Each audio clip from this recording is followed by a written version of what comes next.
So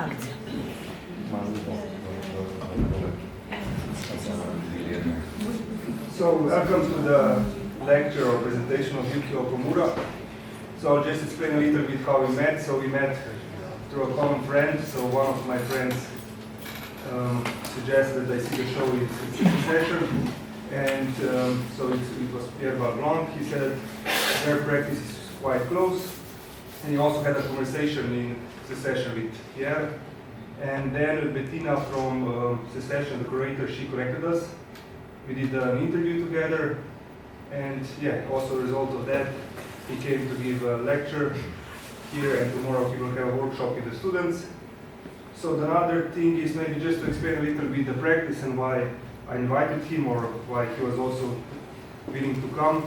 In some way, I think his practice really shows that conceptualism, as we know it, it's not totally dead. Usually people understand we live in this post-conceptual era, and actually that all, let's say, art is based on objects. And he really tries to, in some way, move away from this notion that the object is the end goal of art. And I think he uses really interesting methodologies to somehow achieve that. So if we thought that something like that doesn't exist anymore, I think Yuki is a living proof that actually conceptualism didn't fail back in the 70s, 80s, but it can be seriously revived and adapted to the, let's say, original standards. So that's it. He will explain what he is doing, and he will also show us some materials. And then afterwards, hopefully, we have a conversation. Please ask questions, and you can start. Yes. Okay. Hello. Yeah, I'm very happy to be in Ljubljana for the first time in my life. It's such a beautiful city. I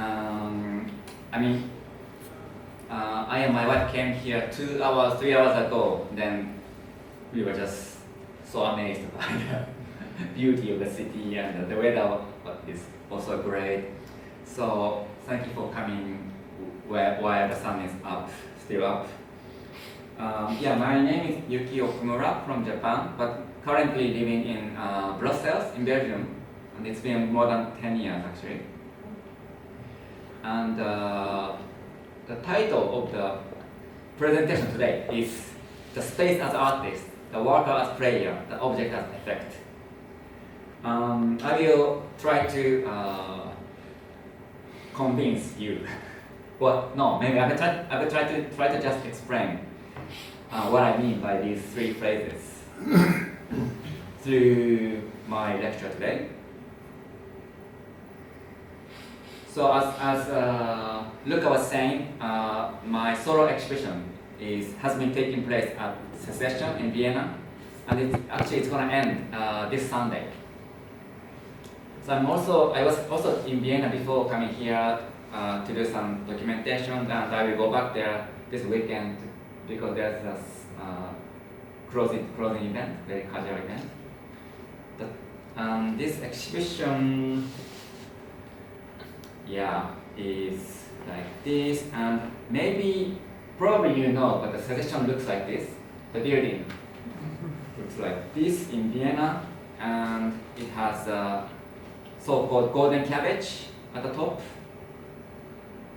And it has 3 spaces in this building. And I'm using the biggest and the oldest one called Hauptraum, which in German means I think head room. Main room. Yeah, the main room. It means main room. And this is a very important name today, so please remember this name.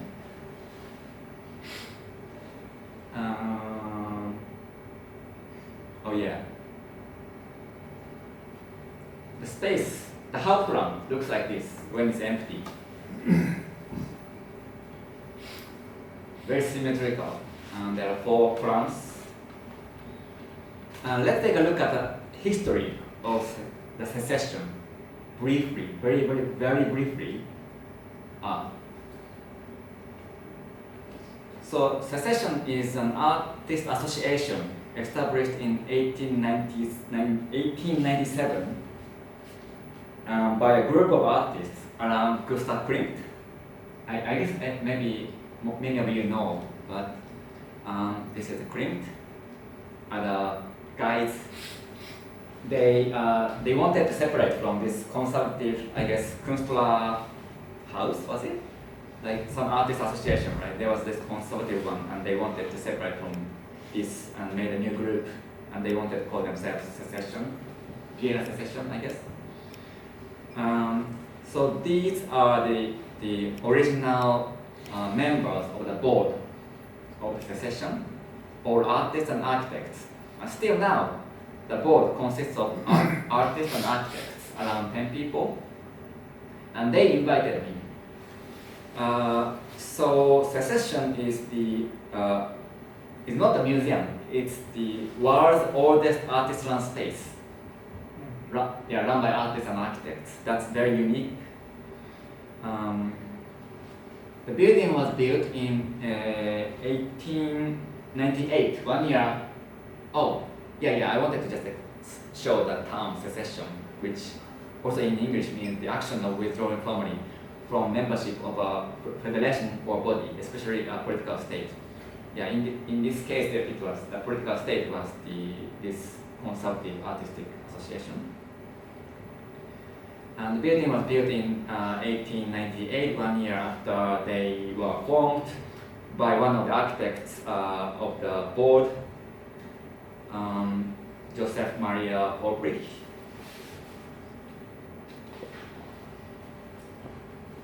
And actually, as kind of articulated in this text or in other texts, the Hauptplan of the secession is said to be the first example of the so-called white cube. It's generally believed that secession is the earliest example of the use of pure white walls in an art space. Around 1903, 1903, 1904, so the Hauptplan looked like this. I mean, I think it depended on the show, but sometimes they had this very monochrome and not ornamented walls, which was rare at the time, it seems. And it was not just pure white, but maybe slightly toned, like grayish, and with wooden slats, framed with wooden slats or some simple ornamentations. So not quite purely white, but still almost purely white. And this, it says this spread from here to Germany and to other places. But especially when Klimt had a presentation, one-room solo exhibition in Venice in the Biennale in 1910. This is the room. This is the only photo that remains, they say. So, as you can see, again, it was not purely white yet. There are ornamentations and wooden slats, but still mostly white or mostly grayish white. And from this biennial, this fashion of using white walls were known by the world, and it spread, the theory says. But another theory says that actually it was not secession, but another space in Berlin that was the first example of the white cube. So there are many different discussion theories. And the Hauptplan has transformed through the course of time, sometimes used as a medical room for soldiers and people, I guess, around during World War I or during World War II. It was bombed. The back of the secession was bombed, so it was totally destroyed. But then they renovated after the World War II and kept.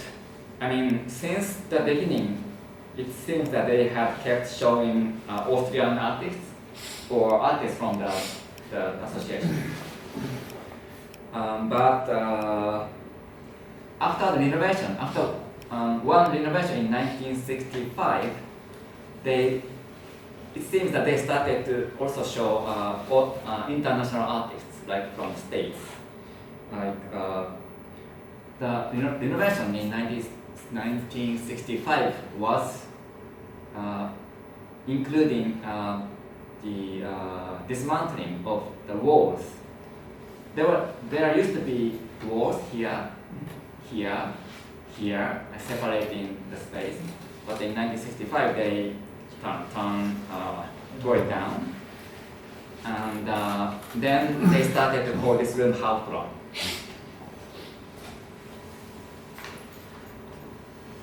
And after that, they began showing international artists, and then 1986, there was another even bigger major renovation by architect Adolf Krishnitz, and he made those chrome steel, and he also made 2 round windows, and also he made another adjustments and system for wall buildings, like lots of grids. This is a show by Solwit in 1989, so 2 years after the renovation. You can see the columns are still chrome steel. Or this is by Joseph Kossuth, 89. Now he put the wooden plates around the columns and painted it. So from around this time, artists started to kind of hide the chrome steel texture, the materiality. They didn't like this irregular feature, and soon the columns were totally painted white, and the 2 windows were sealed. And currently, this is the current state, as I showed. Just you can see how it's changed. So now, this is a mistake here, but now I wanted to introduce my exhibition.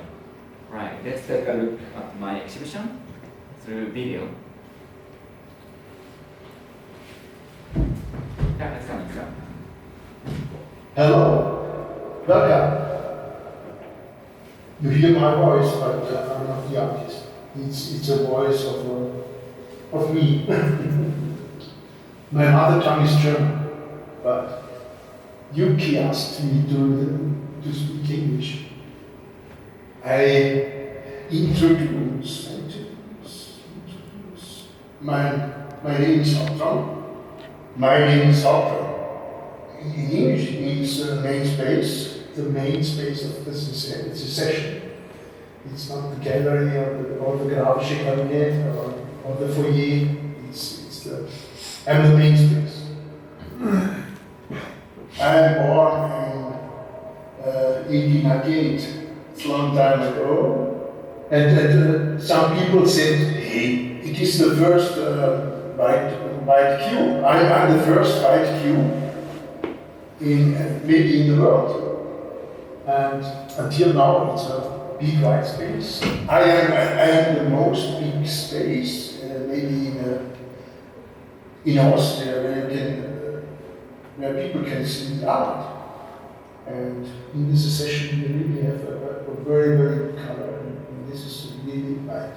This is special like this. I think it costs about 3 times a normal color. But a normal white color is not white, because I think the pigment is not good. In 1986, yes, Krishnitz did the renovation. So from now, I want to present the works I made for this show. Factually, to begin with, I just wanted to introduce you those works in factual terms. There's one video I made called Wilhelm as Hauptmann. the voice you just heard is from this video. So when you enter the space, you hear his voice. Hello, Oh, welcome. You hear my voice, but I'm not the artist. Who speaks Spain?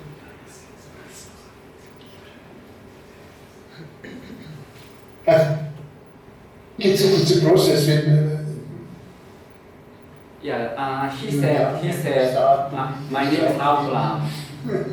and you, He says I'm the space, but of course, it's not true.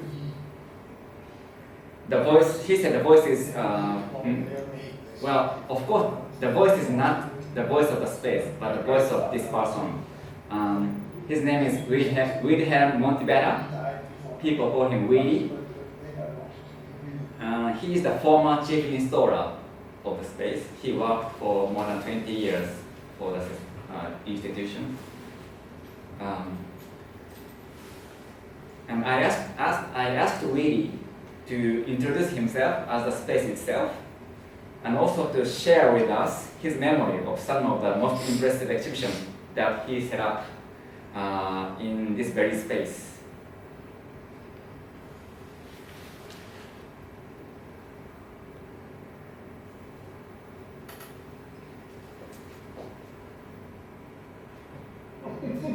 yes, I hosted many exhibitions in St. myself. My first exhibition, it was my first exhibition, was of.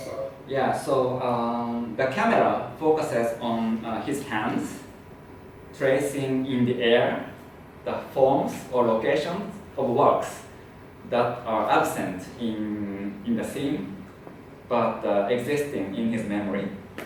But I forgot to say that we brought this maquette of the space. So in front of the maquette, I asked him, hey, can you tell us memories of the exhibition you set up? For example, yeah.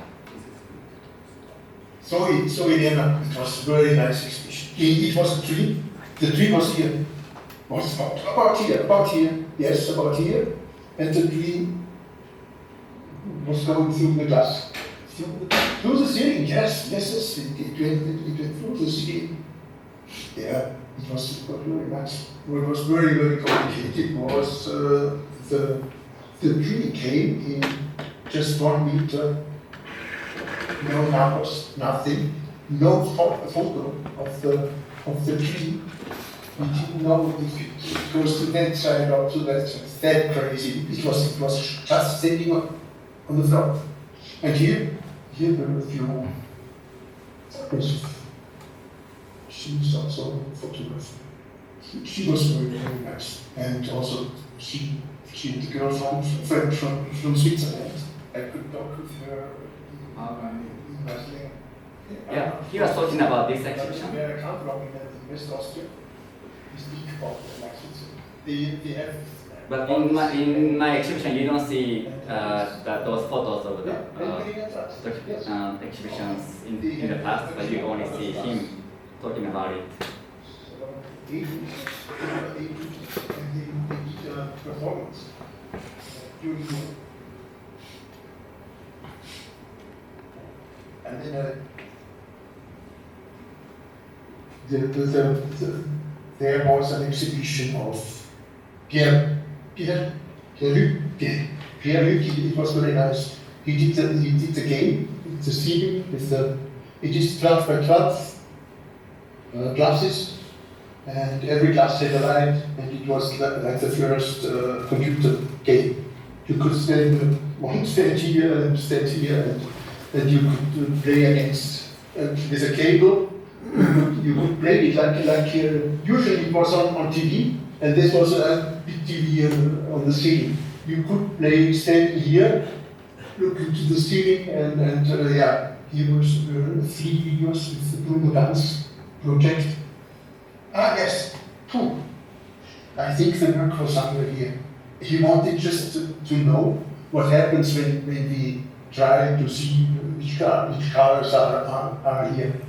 you know, every artist wants a different color. The whole namespace. This was in 1999. It was just 13 years after the restoration of the main space, and we had a lot of layers of different colors, and every artist wanted to change the color.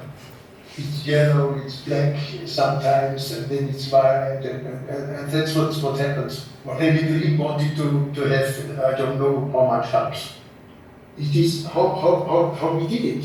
We did with the flex, with the angle. Yeah, it was just to remove the color until the wall, and just a little point. It was round, like a tree, just the layers.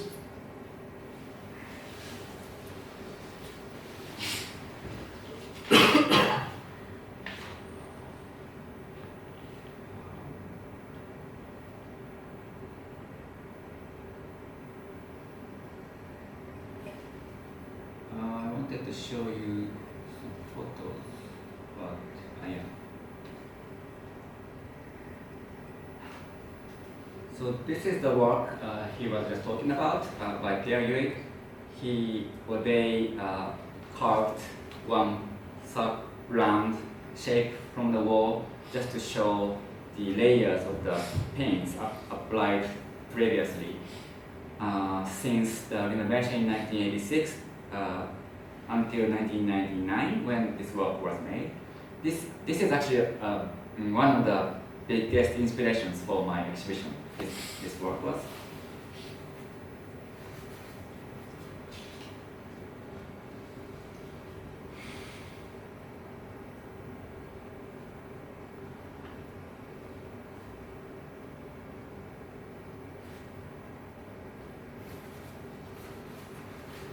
And later, there was an exhibition.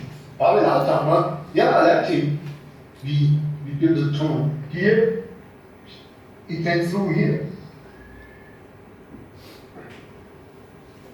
People could go through. People went through my body. Maybe without see anything of the main space. You came through here. Then you came. The garden begins here, but then you went down. It was a little bit crazy because in the garden were a lot of people, homeless people, and we gave food every day to the people. But more and more people came. Yeah, I don't know if Pavel knew that. How the tunnel was built. It was just wood. It was wood, boards, and it was just like it looked like a wall, and it should look like a wall. I supported it with triangles.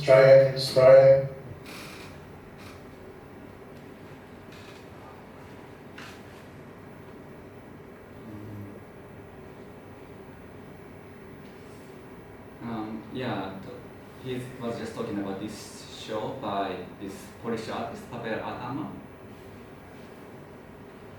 So it's amazing that there was this tunnel through the space, so anyone could enter and just go through the space without seeing the outline itself, and you can go out. You can get out to the garden behind.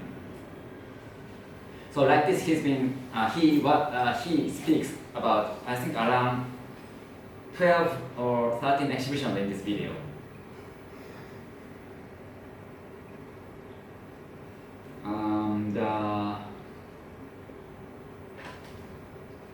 So when you enter the space of my exhibition, you don't see the video itself, but you only hear the sound, his voice, through 4 speakers. There are 2 here, and another one here, another one here. But only when you reach the rear section of the exhibition, and if you turn back, you see, oh, there's a video. Actually, the voice actually comes from the video. But otherwise, I wanted to make this kind of environment where you feel, oh, maybe the space is actually talking to me. But actually, there was another video using the same setup from same screen, same speakers, so two videos were playing alternately. And the other video,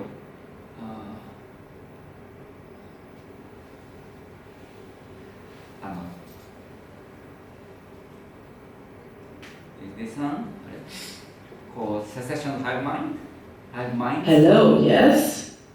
I can see much of me. Yes, do I hear me? I hear me. Perfect.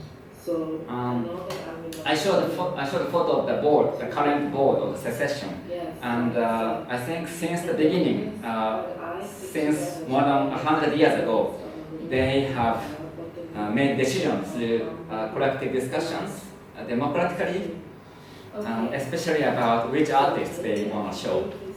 So they discussed me, and somehow they selected me. So, well, anyway, in this video, upon my request, the board, they discussed, they had Zoom meeting. They had a Zoom meeting, around 10 people had a Zoom meeting to discuss a possible renaming, a possible new name for the Hauptland. Just because I heard the name has been problematic, because the Hauptland main room sounds like the two other rooms are not main. So some artists were not happy with this apparent hierarchy. So they were already discussing maybe they should change the names, and I just asked them to talk about it in reality for my work. And they discussed in German, of course. And this German conversation was transcribed into text, into German text. I then approached the press person of secession. Her name is Ramona Heinlein. People call her Mona. So I asked Mona to read the transcript, this German transcript silently, and simultaneously translate it into English verbally. So she was reading German text and then speaking English to translate what was written on the text. So the voice you're hearing is this verbal translation she made. Messed with this kind of valuing. So this is something the So artist she did it just on her own, alone. So as a result, through her single voice, the collective discussion turns into a monologue, like an internal argument inside head of this female person. I mean, as if she has like a multiple personality disorder or dissociative identity disorder, as if she has many different personalities in her head discussing this topic. That's the effect I wanted to make, because I was interested in like they collectively make decisions, but when the decision is made, the decided is announced as a single voice, through a single voice. I was really kind of fascinated by this conversion, and Ramona is the person who is in the press office. She is actually always in charge of this translation. That's why I asked her. And also in Not to Hive Mind,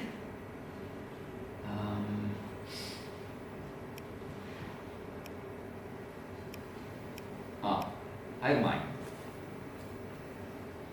It's a sci-fi term for collective consciousness, yes? So this, guided by this term, the monologue of Mona is accompanied by footage of beehives on the roof of secession.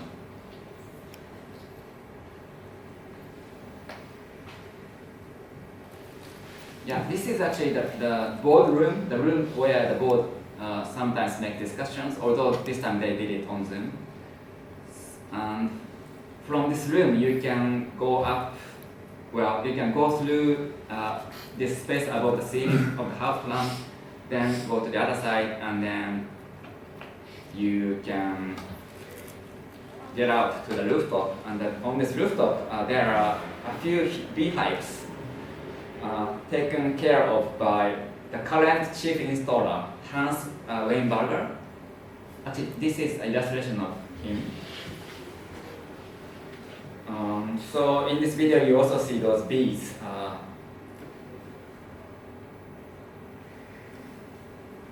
Hauptraum in the middle. Number 2, decapitated. Maybe one can say down, middle, up. But the numbers are very elegant, I think. You can't get, This is him. so to say, let's do those. Only to have an idea. They voted for the best name, best new name for the space. So I made 2 films, and there's just one more project for this exhibition. So the exhibition consists of 3 works, and the 3rd work is actually in the form of a group show.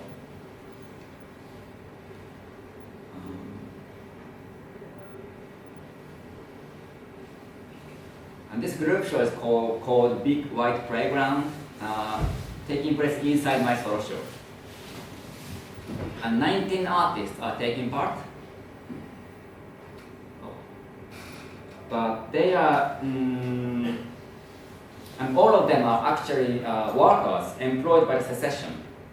Cleaners who clean the space in the morning, and guards who observe people for security, and educators who give guided tours, and installers who set up exhibitions.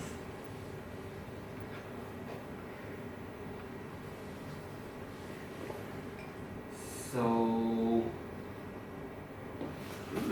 it's not that it's not that the participants, the employees, it's not that they exhibited works they had made somewhere else in advance, but they only exhibited works that they made right in the space, right on the spot.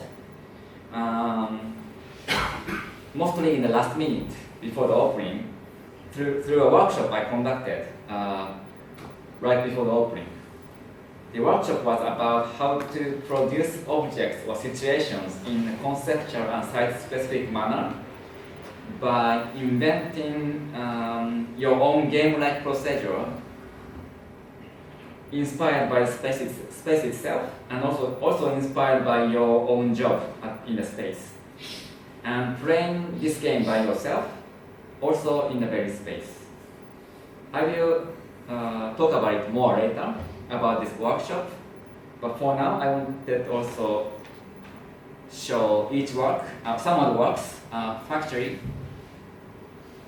in factual terms.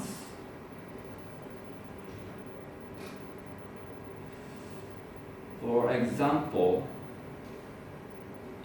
so this is my film is here. There's a work on the glass pane, glass window of the rear exit of the space. Here, there are stamp-like textures. Actually, it's by the cleaner Emine. She's amazing. She's been working here for since 1986, since the renovation. She's the oldest. She's the person who's been working here for the longest time, and still now. So she actually is also a very interesting person for me in terms of her memory of the exhibitions. But anyway, what she did was.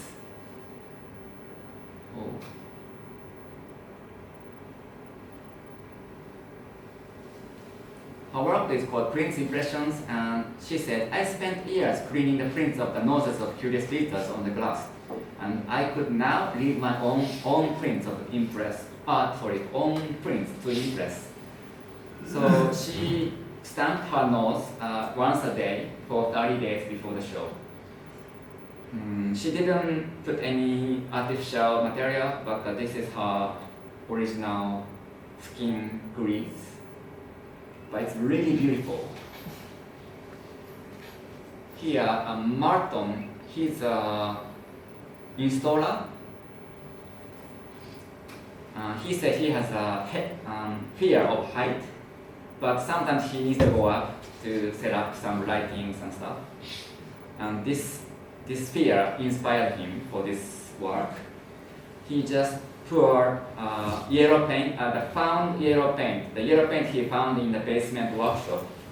He poured it into a cup, plastic cup, and then he went up, and then he, along the edges of each grid, he just poured the yellow paint from here to the floor. When one square is done, then he moves to the next square. So one by one, he transferred the ceiling grid to the floor through the yellow paint.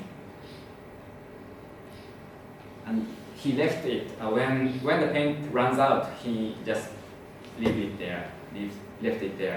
It looks like the paint is full, but the cup is full, but actually it's just on the surface of the cup. So it's actually empty.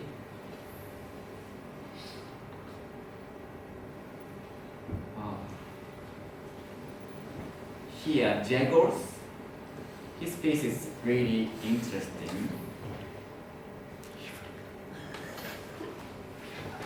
The title is Performance, and it says, Jagos Kielavsky is paid by the Secession for guided tours.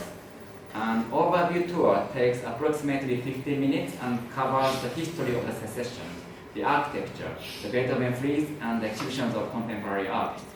These stacks of Nordic gold Secession coins.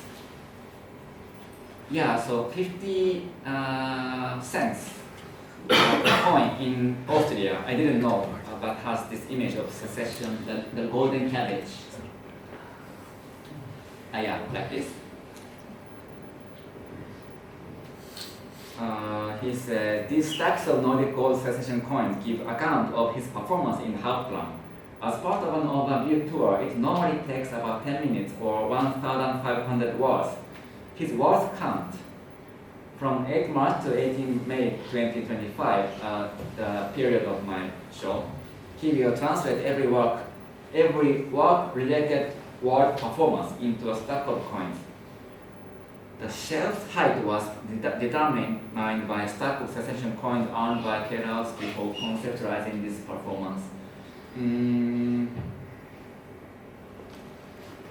So I think I always get confused, but each stack shows you how much he earns per, I forgot how many words, but per certain amount of words. So each time he gives a guided tour, he makes a stack. I mean, he first counts how many words he spoke in the tour, and then he translates this into a stack of coins. And Nicholas is also he's a guard, and he just followed people's movements in the space according to the ceiling grid. Somehow he decided to follow two people. Circle represents one person and X represents another person. And when they overlap in one grid, of course the circle and the X, they also get overlapped. He wanted to make this many of these, but he got sick, so he couldn't continue. But he made 10, I think. Lawrence, he's an installer. He played bingo using the ceiling grid. He devised some chance method to decide which digits to put, but it's kind of I forgot the details. But he didn't choose it arbitrarily, but he used some system. And then also he had another system to determine which digits should be hold. But this is, I don't know if you play bingo here, but in some places you don't make a hole, but you just check it. But in Japan, you make a hole. So I told him, hey, we make a hole, so you please think about physically taking away the glass. Because in the beginning he was thinking about checking it. Yeah. He also did work just for the opening. There's also always a container of garbage during the installation period. And usually when the show opens, it is already taken away, but he wanted to keep it for another day. And he installed those lamps to illuminate the materials in the bin, just like a stadium.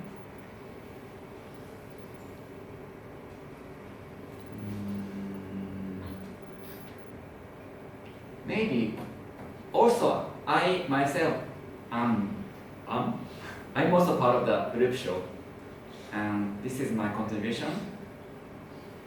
So as you saw, the columns used to be chrome steel, and it's been painted white. So there's this thick layer of enamel paint. I just scraped it.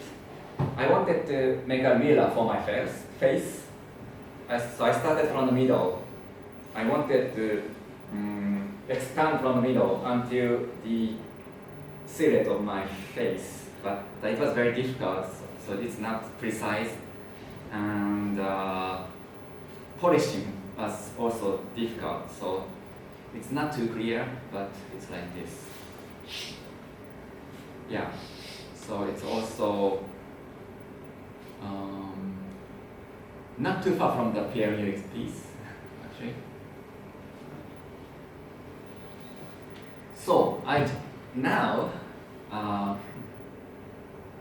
I can have 20 more minutes, if you don't mind, to discuss where is it? The three phrases in the title of my presentation today, right? The title of the presentation is the space as artist, the worker as player, and the object as effect. I wanted to articulate as much as possible about each. So the space as artist. The title of my exhibition is Yuki Okumura. Right. Yuki Okumura. However, more and more, now I really feel it's not my solo exhibition, but it's actually a solo exhibition by Hauptmann itself. Maybe he's the artist. I'm not the artist. It looks like I wanted him, Hauptmann. Hauptmann is a masculine, Raum is a masculine word in German, so I call him him. I wanted him to express himself. It's not that I wanted me or other participants to express themselves, but I wanted him to express himself. And by expression, what I mean is very literal. To get something he has inside, outside.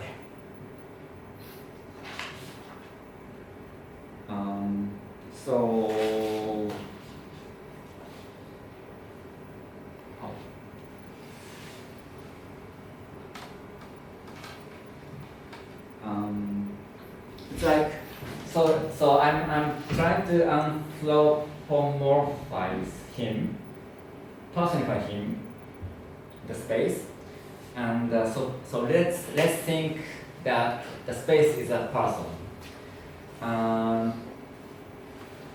What I mean by expressing yourself is really about yourself.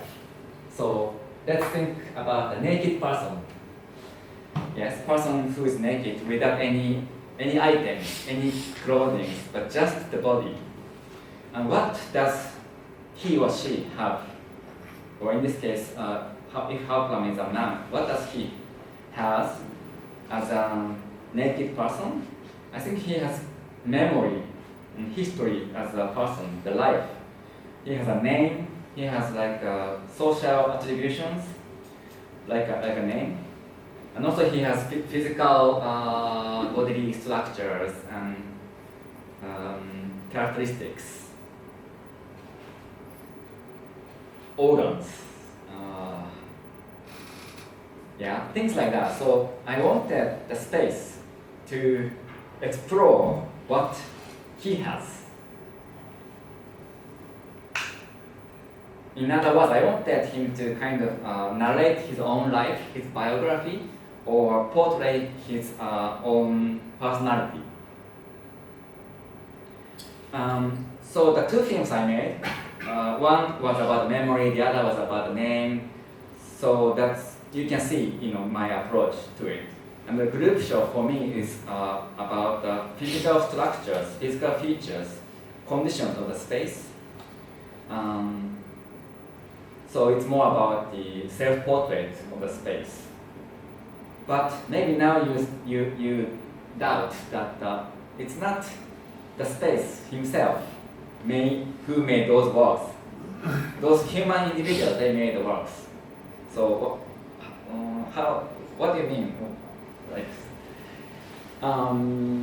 So my answer is because the space has no hands, the space has no voice, so he needs to use human individuals as assistants or of sort to help him express himself. That's why I didn't, me and all the participants, we went to the space with empty hands. We didn't add anything. We didn't import anything alien. We didn't bring works we made elsewhere. We didn't bring any materials, tools, but only using things that are available there, and memories available there. And then I just said assistants, but more precisely, what are the roles of those people? I guess Willie, who was talking about his memories of exhibitions, and Mona, who was translating the discussion of the board, they are perhaps like spokesperson. What is spokesperson? Spokesperson is a person who is chosen to speak officially for a group or organization. But in this case, perhaps it was more about they were speaking on behalf of the organism, the space, as a person. So maybe I can also say they are translators for the space, both Willie and Mona. Yes? And then, if so, what about those participants of the group show? Maybe they were like agents. An agent is a person who acts on behalf of another person or group. Who acts. So I wanted to say that they made those actions, right? They poured paint, or they pressed their nose on the window. They did it for the space. Because the space cannot do it, they did it for the space. So in this sense, I think they are like agents. And I only invited workers of the space who engage in physical labor in Halplam.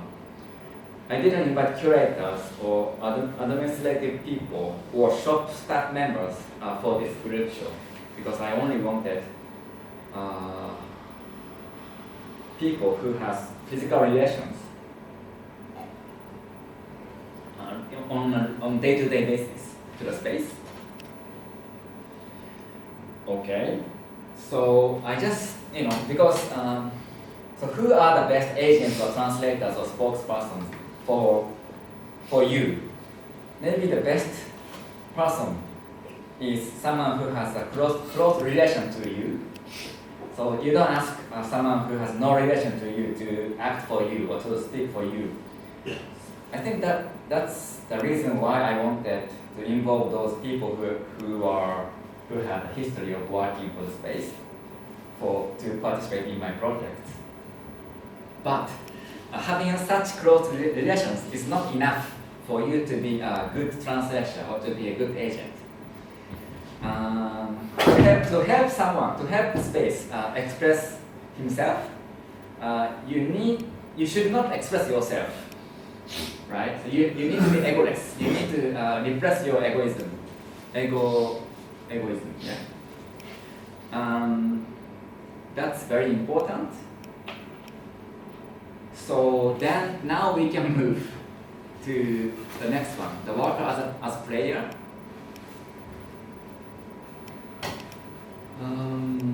So how can we behave? How can we act egolessly? I think you can be egoless when you don't think too much. And the best way, the most instant way to act without thinking too much is, I think, by playing a game. When you play a game, there are rules. Well, I mean, of course, there are many games, so it's very difficult. I don't know if I can generalize it, but in general, when you play a game, the rules are already fixed, so you don't have to think about rules. You can just follow them, and you are, I don't know, like rather than creating something from scratch, playing a game is much more fun and it involves much less thinking, much less brain work, I guess. So for the two films, the procedures I made are like also games. That I wanted the two people to play a certain game I made.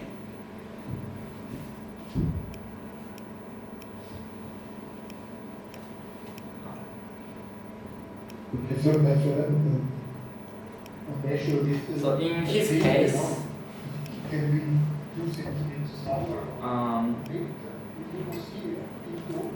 I say it's a game because I didn't ask him to act. I didn't ask him to make a lie. I only asked him to talk about his real memories. But there was just one rule.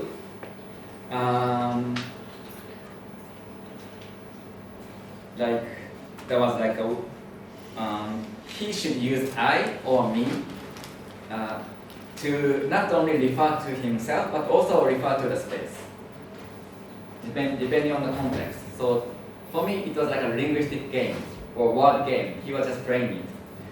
That was the only playful, challenging aspect, I think, in the rules. Because otherwise, he was just free to share his own memories. And in the case of Mona, That's of course not binding. also similar. I gave her one rule about the pronouns. For example, when in the German transcript, when they say, what do you think? She needs to say, what do I think in English? So I asked her to convert you to I and we also to I. So again, it's like a linguistic game, word game. Just because I wanted her to convert this collective discussion into a monologue, I needed these pronoun manipulations. And for the same purpose, in the workshop for those employees of the space, I introduced them the methodology of conceptual art from my view. I believe like making a work of conceptual art is quite similar to inventing and playing a game. And the authentic, as far as I believe, procedure of making the work of conceptual art follows these steps. First, you conceive an idea intuitively. And here, the idea is something like this. Oh, this is not what I wanted to. Okay.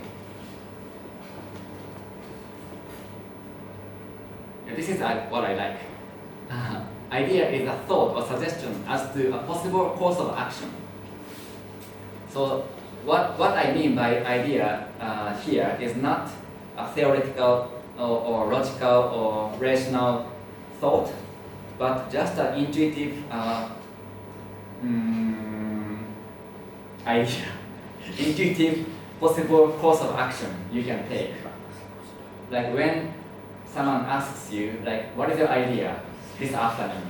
And you said, I feel like going to see some movie with my friend. Then this is the idea already. Very simple, and it just comes to you, and it's about an action you carry out in the future.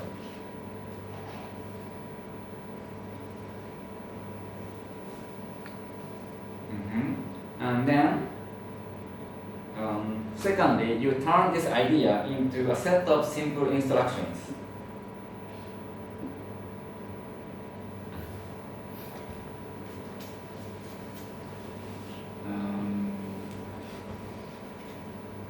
Oh, by the way, he's Willie, she's Mona, Emine the cleaner, Mario and Nicholas the girls, and Miriam, Sebastian, their installers. Oh, yeah. So what is an instruction?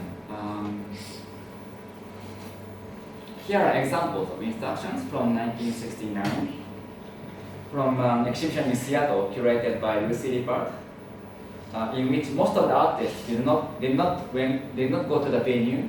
They couldn't go to the museum because the budget was very low, partly because the budget was low. And instead, they sent instructions to the curator and to the museum. So people working there could execute those works for the artists on behalf of the artists.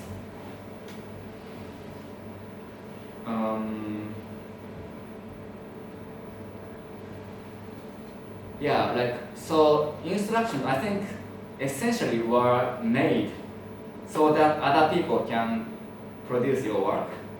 But I feel that in conceptual art, artists also instructed or instruct themselves. Although in most cases those instructions are not clearly written or not clearly archived, but they have those instructions in their mind and they are following it.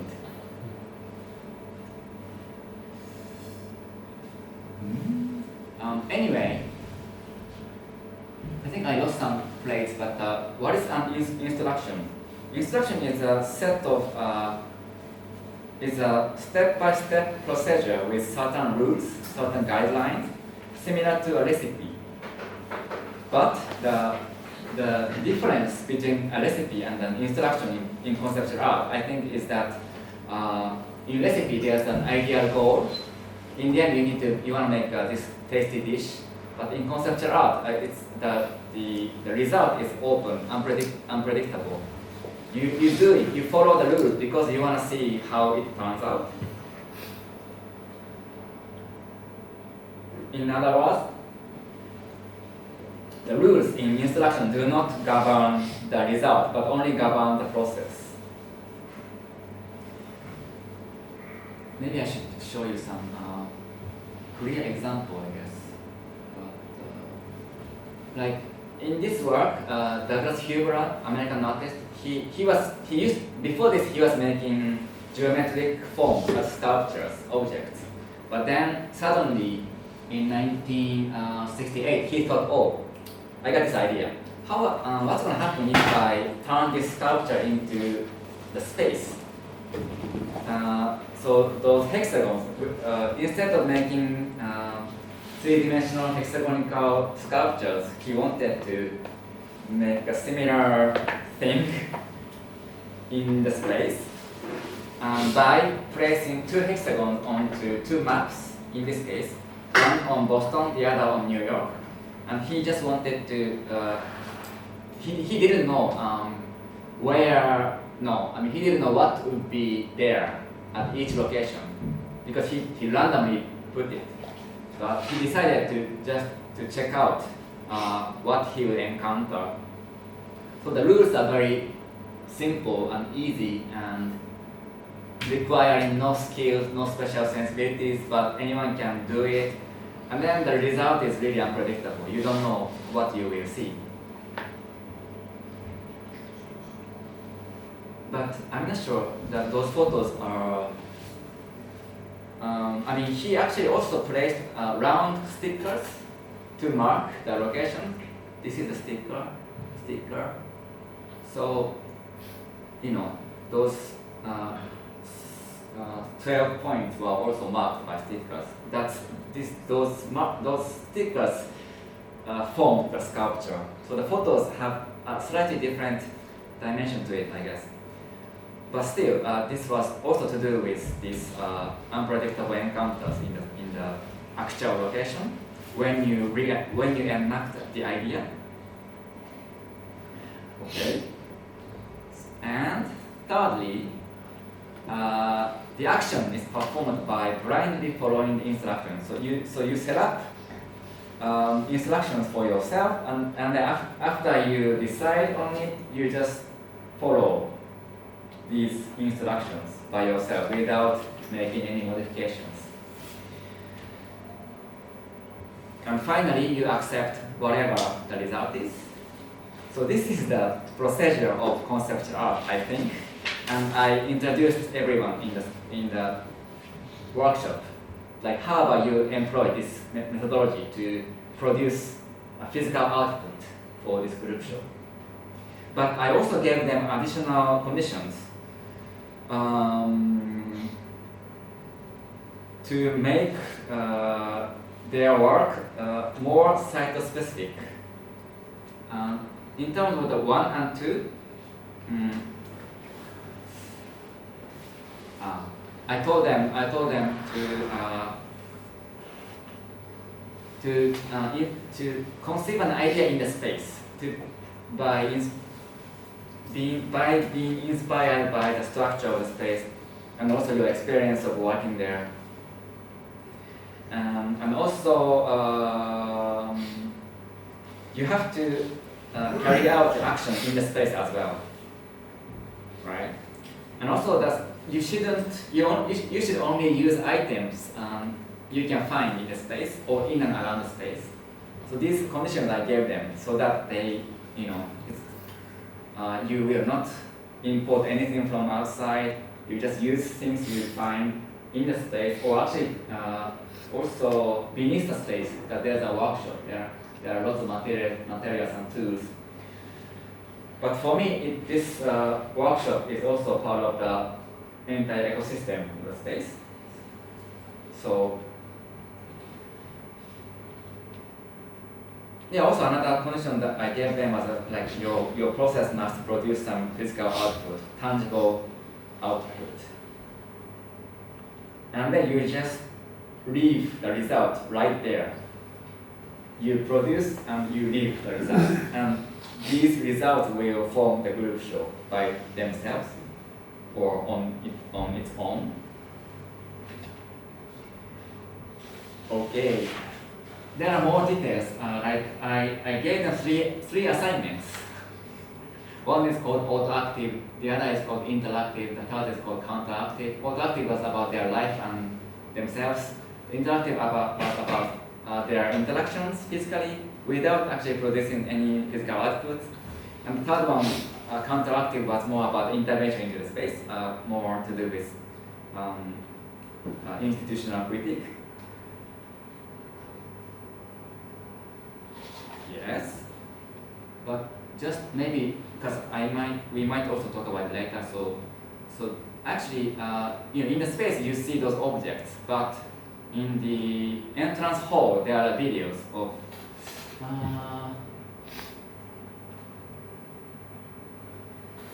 the employees, the workers, the participants playing dance-like actions in the space. They also invented those games over the weekend, over one weekend, and then on Monday we played everyone's game all together.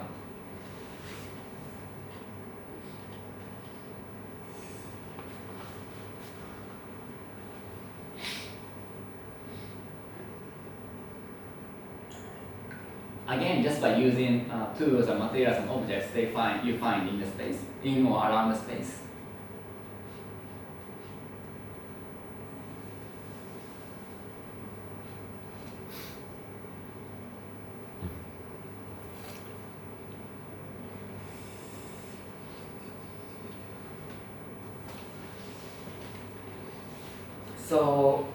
So now you of course see that each of them conceived and executed their own actions, right? They got some ideas by themselves. But I said the space is the artist. But it looks like they are the artists. But my theory or my justification is that I see it more like in the empty space or in the space there are ideas already. The space is full of ideas. The ideas are in the air. The ideas of the space are in the air, and it's just that each person can grab certain kinds of ideas. Because everyone is a different person. Everyone has different sensitivity. So we are here in one space, but I'm attracted by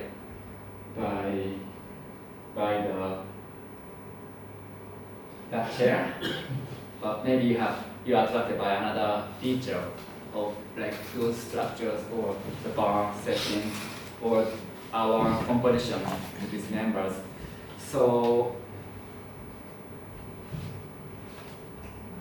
now I'm making a leap, but I think the space itself, he wants to update himself. To update himself, he needs many different individual human bodies, human personalities, because he needs a variety. Because he wants to rediscover himself. He wants to encounter new faces of himself. And the same can be said, I think, for each participant. Because because it's about, as I said, it's about conceiving an idea intuitively by being inspired by the surroundings. So it's not about you need to think, come up with a great idea, rational, theoretical, but you just try to be blank-minded, and just wait until some idea comes to you, and then certain idea, certain course of action comes to you, right? And this doesn't come to other people. So this is also a moment when you realize, oh, I'm this kind of person, I didn't know, but I'm different from my friend here. He got this idea, but I got this idea. So it's also this way of working also tells you who truly you are as a person, as a holistic being, as a body, how you deal with the world when your head is empty. So it's not about choice or control, but about chance in terms of who you are. Okay, then the last one, the object as effect. This is actually the title of the interview we had with Luca, right? Mm-hmm.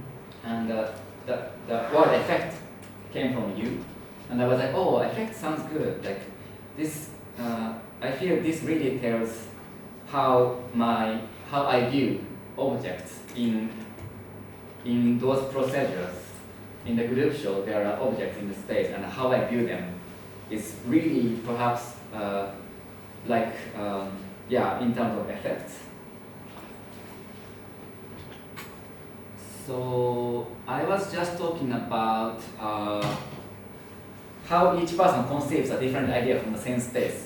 But we can also talk about how each person acts differently, how each person executes the action differently.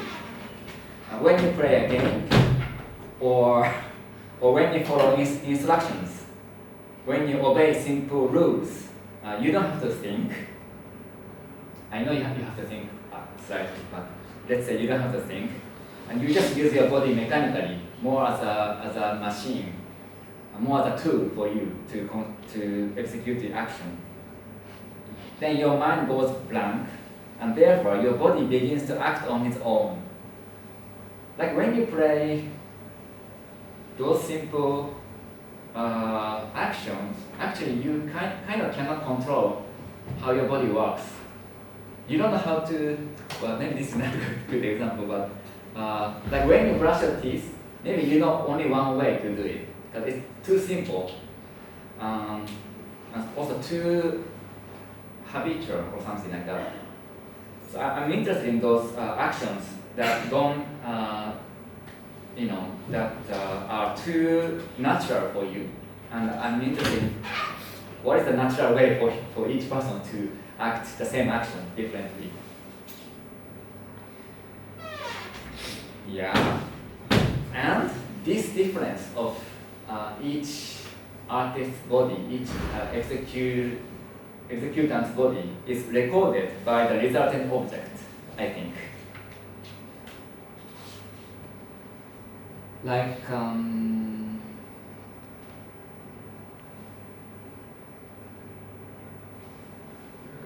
what do I mean? It's like, so these are stamps of Emine's nose, and each stamp is a record for me.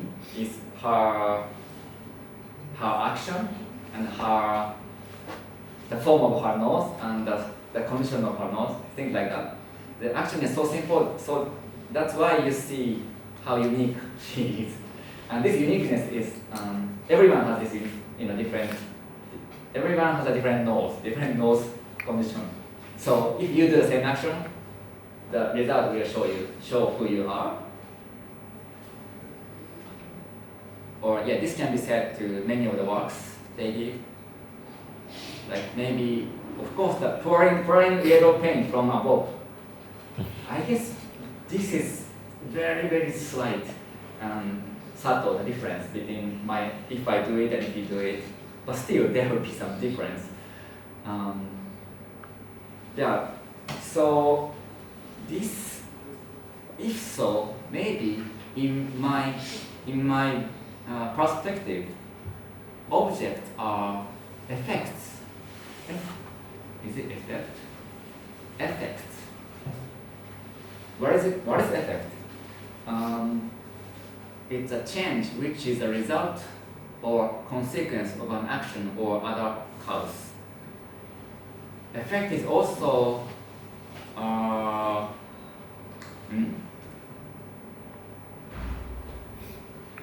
wait. I wanted.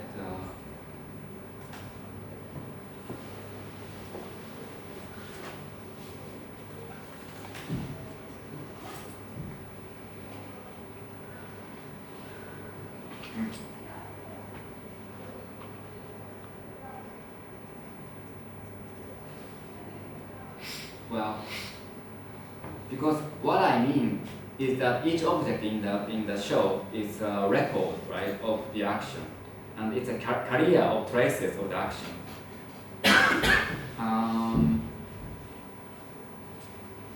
So it's like a change which is a result or consequence of an action or other cause. Yeah. That's also, this also means a trace, no? Maybe an effect is a trace in a sense. And also effect is to do with an eventness. Oh.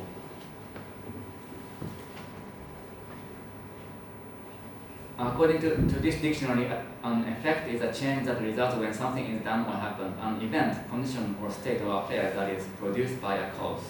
So in my exhibition, those objects are more, they are carriers of traces, but also they are like events, I think.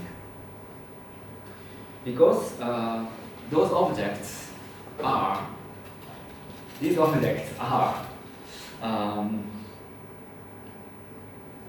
rather than material entities, they are more like events.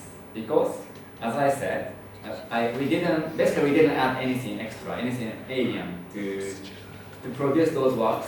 We only used things that are available there, that are found there. This also means when the show closes this Sunday, most of the objects are decomposed. They will be like those numbers will be erased and those plates will be back in place.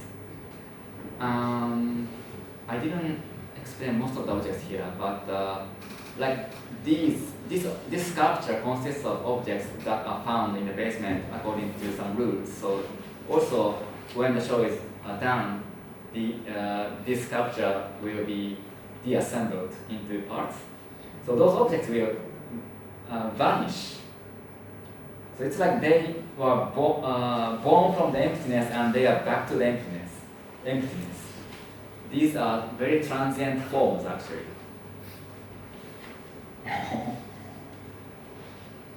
That's why I feel they are more like events and effects. Yes, I've been talking a lot. I hope it was okay. Should we open up for questions, so we are not longer? Yeah, but so. But did I make sense that so the show was like not like my show, but the show space. The space was more like the artist. I hope I made sense, or otherwise you can ask me and we can talk. Yeah.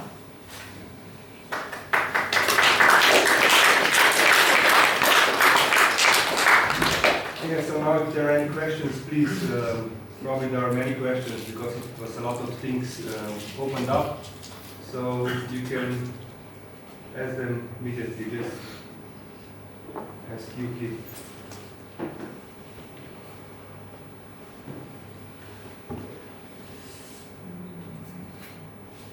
Maybe I'll just... There was one photograph exhibited on the wall. So, very Photograph? interesting, yeah.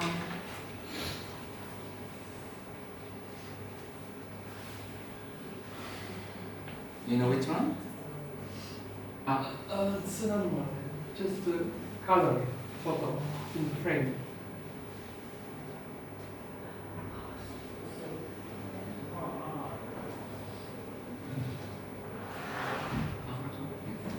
This one. This is a video. This is the video. Yeah, actually this is a video. Oh, okay. This is the beginning of my video. Yeah. Yeah, I think the interesting thing here is that while we talked, I didn't imagine quite well what was happening. I understood that you had instructions that you gave to the workers of the museum.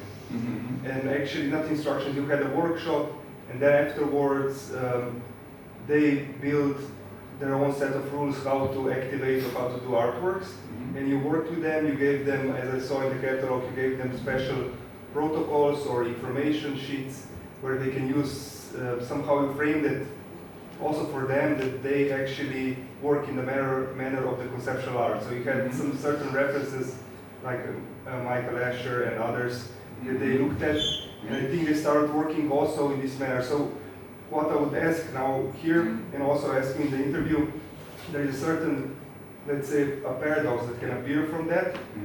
Because if you work with someone, you framed it in a way that it suits a certain concept or certain history of art. So that people, maybe somebody would, if they would want to paint a painting, it will be maybe a little bit more difficult. So maybe you can explain just in a few sentences how did this procedure work, or how did you somehow guide them through the whole procedure of the workshop. You know, this I think is Right. Yeah. Maybe for reference, I showed 3 sheets of assignments. Wait, where is it?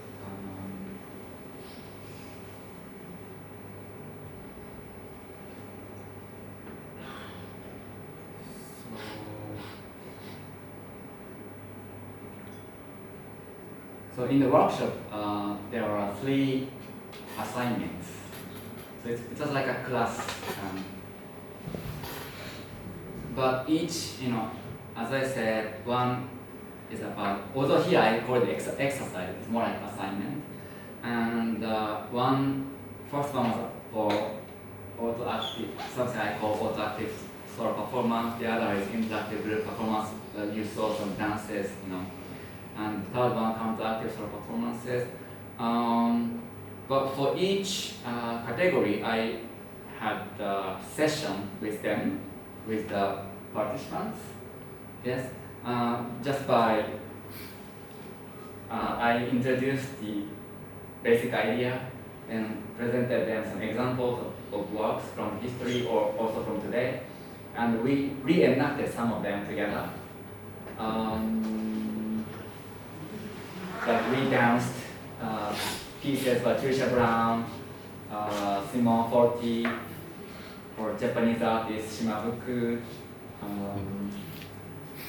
And then I told them, hey, please make your own version of this type of work, but by being inspired by the space here, you should do it here. So on each sheet, I kind of put together the conditions.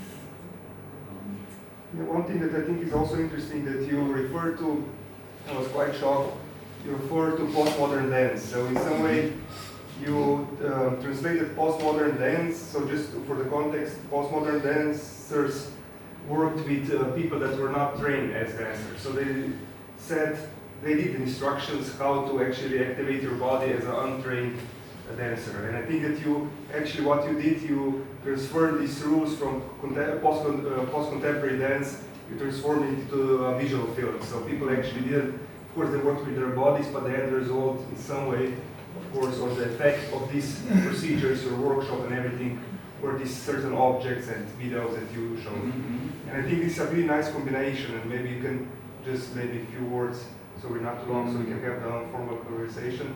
Okay. Maybe just this postmodern dance, I think it's a very important reference in your work, and it's quite a unique, let's say, balance between what you're doing and Right. the end result.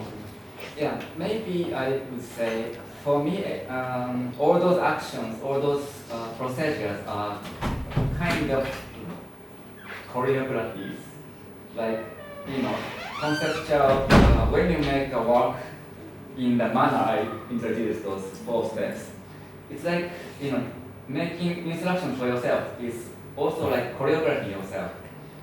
Choreograph how you act during the process of making it. So perhaps for me, postmodern dance is also a reference in this sense. Like, it's interesting when you take a look at the procedure of making a visual artwork, a painting or sculpture, but as a dance, as the way you move your body, the way you use the capability of your body as a tool, and also because conceptual art or those works, process art, art opera, things like that. It's all about using your body as an untrained body. So they never wanted to show off their skill or genius or sensitive, but they are more curious about how their mind works, how their body works naturally on its own. So they are all connected in these terms.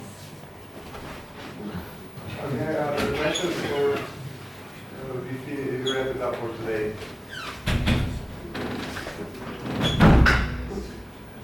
Thank you, and now we can have the Okay. informal conversation. Okay, great.